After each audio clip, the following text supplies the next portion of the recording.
Welcome to the program. I'm Mark Imperial. This segment's being brought to you by booksgrowbusiness.com. It's the place where busy professionals get their books done and published to educate consumers, grow their businesses, and to leave a legacy. I'm doing a series of spotlights on remarkable business intermediaries and exit planning advisors from across the country. And joining me on this segment is Michael Wildeveld. He's the founder of Veld Mergers and Acquisitions. Michael, welcome to the program. Good morning, Mark. Michael, tell us a little bit about your work and specifically tell us who are the types of clients that you specialize in helping. We've been doing business sales for 20 years, but we really got into exit planning about 10 years ago. And that's because there's a specific need for clients doing, let's say, $500,000 and upwards in earnings to look at the holistic view of their business transition.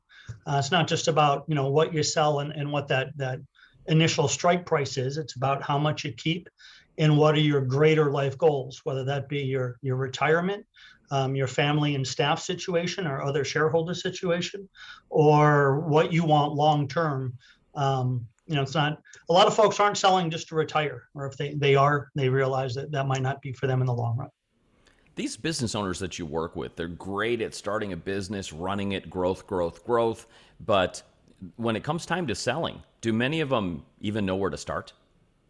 They don't, and frankly, that's the challenge. One way or another, everyone's going to exit their business. It's either going to be on their terms or somebody else's, right? And that might be Uncle Sam's terms. There's the 5 Ds. Hope I can get them all. Let's think: divorce, distress, disagreement, owner disability, or the big D, death. But one way or another, it's going to happen. And like all things in life, we don't want to think about our own mortality, or we don't want to think about what can go wrong. But all of these things inevitably are potentially there. So our clients, frankly, fail to plan. There's the old adage, you don't plan to fail, you just fail to plan. The difficulty in exit planning is it could be so costly in terms of enterprise value that the clients are missing the boat in terms of where they really need to focus on their business.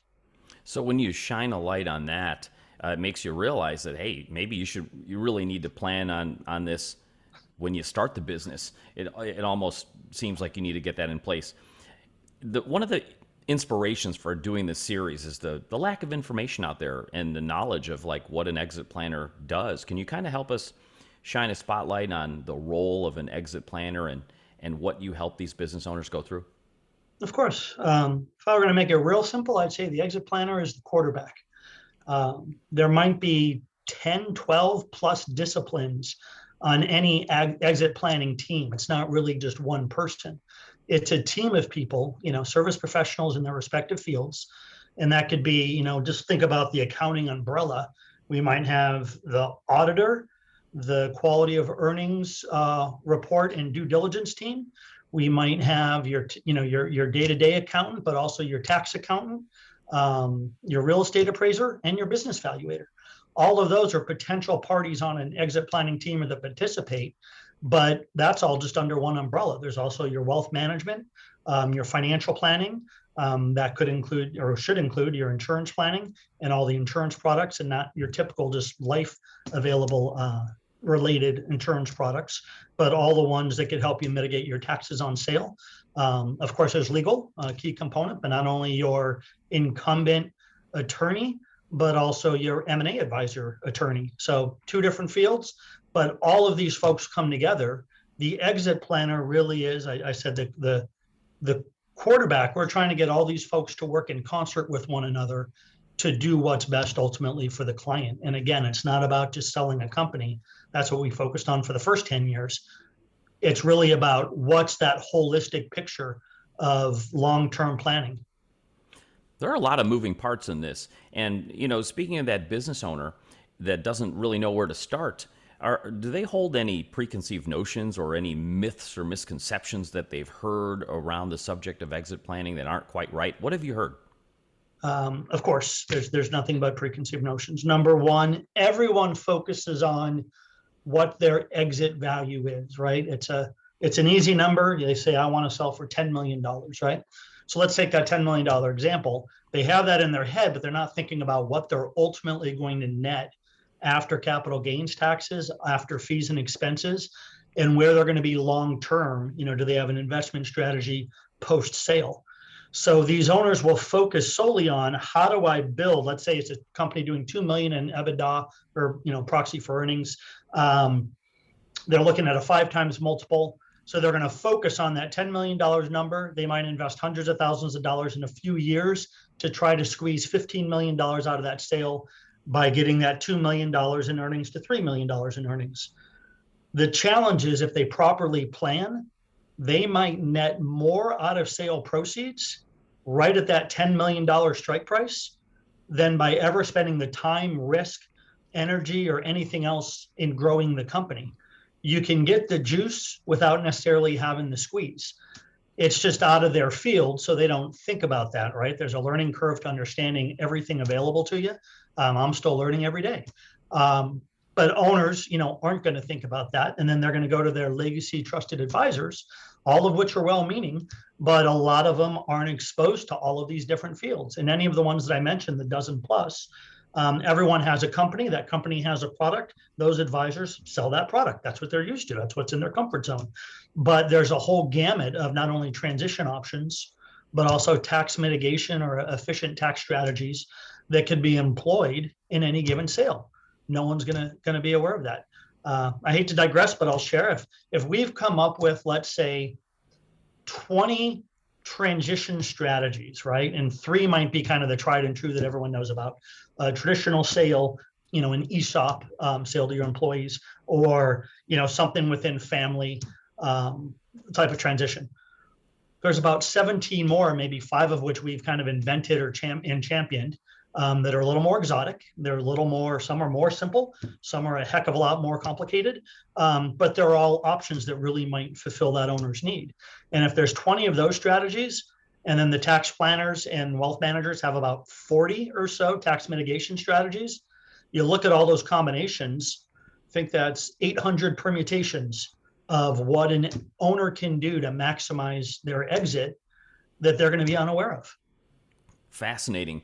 Michael, what inspired you to get into exit planning and help business owners in this area? How did you get started in the field? Well, I'll share. I've found in life in general, there's hacks. We've all discovered different hacks for accomplishing what we want to, and everyone kind of relishes beating the system. Early on, I'd founded a company. I transitioned it when I was 18, 19 years old. I went to expensive school, Vanderbilt. I put me and my wife through school. It was costly, but I'd always loved to travel. Couldn't afford to travel then. So I figured, okay, I could get a job at American Airlines, get my wife a job at Holiday Inn, and we figured out how to make $5.50 an hour like I did, but still travel the world for next to nothing. The same holds true when it comes to selling your business. After, we've done 1,000 plus transactions, but let's say after the first few hundred and the first, up to 10 years, we realized the whole focus is on this numerator. What's my sale price, that $10 million or $1 million, whatever the number is. But if you look at the denominator, your taxable impact, and then you look at the long term, what investments can kick off as a result of those sales proceeds, and what does that look like? There's a hack, and it's a fantastic hack. It's perfectly legal. There's just different ways to go about it depending on what your own interests are. So we could pass that knowledge on to clients, and everyone could ultimately benefit more from what they've built. It's a Pareto efficiency. Everyone wins. No one's worse off, except maybe Uncle Sam when it comes to collecting taxes. That's a terrific travel hack. That's a writer downer, Michael. Other people can learn a lot from you, Michael. I have a hack for everything in life, man. Everything. Before I ask you my last question, is there anything I didn't think to ask you that you feel is important to share for a business owner so they can properly prepare, not be behind the 8 ball, and have a great exit plan in place in today's economy? Maybe a couple, quick tips. Number one, you got to have an open mind. There's a great book, Harold Zweck, called Mindset, and it's about kind of a fixed mindset or an open mindset. So many people just come with a preconceived notion of how it has to be. I need a standard sale. I'm selling to a buyer. They're paying me full cash at close, and I'm riding off into the sunset. I'll tell you an ugly truth about selling companies, and that is, you're not going to hear this anywhere else. Mark it down one time, right? I might never say it again. Most sellers are ultimately dissatisfied with their sale. It's no reflection on us. They love us. We did exactly what they wanted us to do. The challenge is 6 months after the fact, they realize they're entrepreneurs. They like solving people's problems. They like creating and inventing, and they're not satisfied running off into the sunset and being on permanent vacation.